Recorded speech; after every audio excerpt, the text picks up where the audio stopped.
क्रेइन जो हमारे सलाइवा में है वो वासोडाइलेटर है जो हमारे हाइपरटेंशन को कम करता है।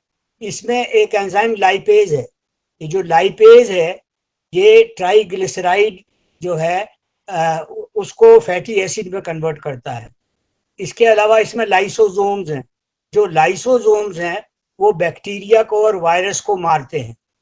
जो अल्फा एमाइलेज या टायलिन है ये अधिकांश फूड को जैसे जैसे हम इसको चबाते जाते हैं ये उसको ब्रेक डाउन करके, और अगर ये ब्रेक डाउन नहीं करेगा, अगर आप उसको जल्दी से निगलोगे तो ये उतनी ही मेहनत आपके अमाशय को, स्टमक को करनी पड़ेगी।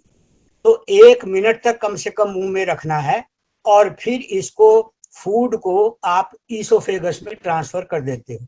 ईसोफेगस का काम सिर्फ फूड को पास करना है। जब हमने फूड को चबाया अच्छी तरह से तो जो कुछ भी चबाने पे बना उसको बोलस कहते हैं। और ये बोलस जो है ईसोफेगस में चला गया, जो एक लगभग 10 इंच लंबी नली है, फूड पाइप है। और 10 इंच लंबी फूड पाइप में का और कोई काम नहीं है सिवाय इसके कि ये इसको खाने को आगे ट्रांसफर कर दे, और ये सिर्फ 10 सेकंड में वो काम कर लेती है। 10 सेकंड के अंदर ये जो आपका खाना था स्टमक के अंदर चला गया। जो स्टमक है वो अगर फुल्ली डिस्टेंडेड हो तो लगभग 10 इंच लंबा और 4 इंच मोटा होता है।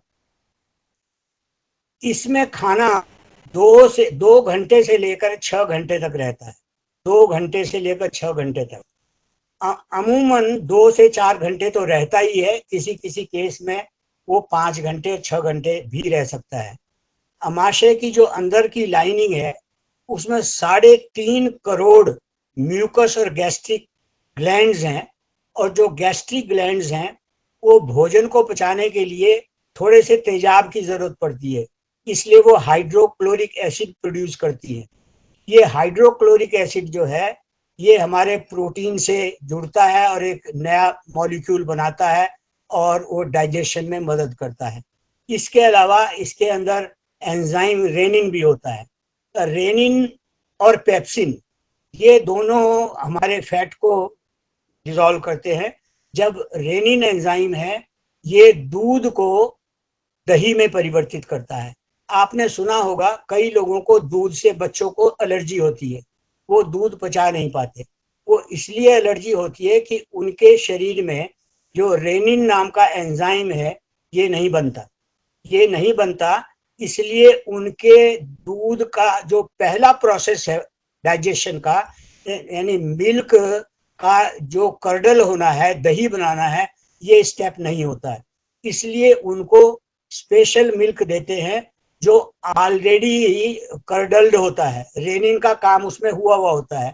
तो अगला स्टेप जो है वो पेप्सिन करता है। पेप्सिन उस न्यू प्रोटीन कंपाउंड को ब्रेक करता है, डाइजेस्ट करता है, मिल्क कर्ड को डाइजेस्ट करता है।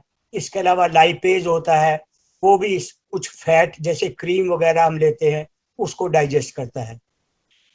ये जो बोलस है ये लगभग, अमाशय में क्या होता है, अमाशय के एक कोने से दूसरे कोने में ये खाने को फेंका जाता है। और फेंक फेंक करके, जैसे आप वो कपड़े धोने की मशीन में कपड़े चर्न करते हैं, ऐसे ही food is churn into the stomach. अब अगर आपने दांत से अच्छा इस्तेमाल किया, प्रयोग किया है, फूड को चबाया है, तो अमाशय को कम काम करना पड़ेगा और जल्दी ही आपका जो बोलस था वो चाइम के अंदर कन्वर्ट हो जाएगा। और कार्बोहाइड्रेट्स सबसे पहले हजम होंगे, डाइजेस्ट होंगे। प्रोटीन थोड़ा सा लंबा टाइम लगेगा, और जो फैट है वो सबसे ज्यादा लंबा टाइम लगता है उसमें। और फैट जो है कई बार तो आपके डाइजेस्टिव प्रोसेस को स्लो डाउन कर देती है। और स्लो डाउन इसलिए करती है कि उसमें गैस्ट्रिक जूसेस जो हैं उनके प्रोसेस को ये न्यूट्रलाइज करती है। तो फूड यहाँ से आपके 2 घंटे से 6 घंटे तक यहाँ रहेगा। उसके बाद जो चाइम है वो that enters into the small intestine. अब ये मैं आपको बता दूं कि जो इंटेस्टाइन की लंबाई है वो आदमी की जो हाइट होती है उससे लगभग 6 गुना है। अगर आप 5 फीट के हैं तो आपकी जो एलिमेंट्री कैनाल है वो 30 फुट के करीब होगी, तो 6 टाइम्स है। तो फूड सबसे पहले पोर्शन में जाएगा एलिमेंट्री कैनाल के, स्मॉल इंटेस्टाइन के। जो सबसे पहला पोर्शन है उसको ड्यूडेनम कहते हैं। यहाँ ड्यूडेनम एक ऐसी जगह है जो हॉर्स शू शेप है, और इसमें गाल ब्लैडर से, पैंक्रियास से और लीवर से, इन तीनों से उनके जूसेस आते हैं जो भोजन को पचाने में मदद करते हैं। गाल ब्लैडर जो है ये आपका जो लीवर है उसके अंदर बाइल बनता है और स्टोर वो गाल ब्लैडर के अंदर होता है। गाल ब्लैडर से जैसे जैसे जितनी जरूरत पड़ती रहती है वो आपके ड्यूडेनम के अंदर जाकर के फूड को, फैट को डाइजेस्ट करने में मदद करता रहता है।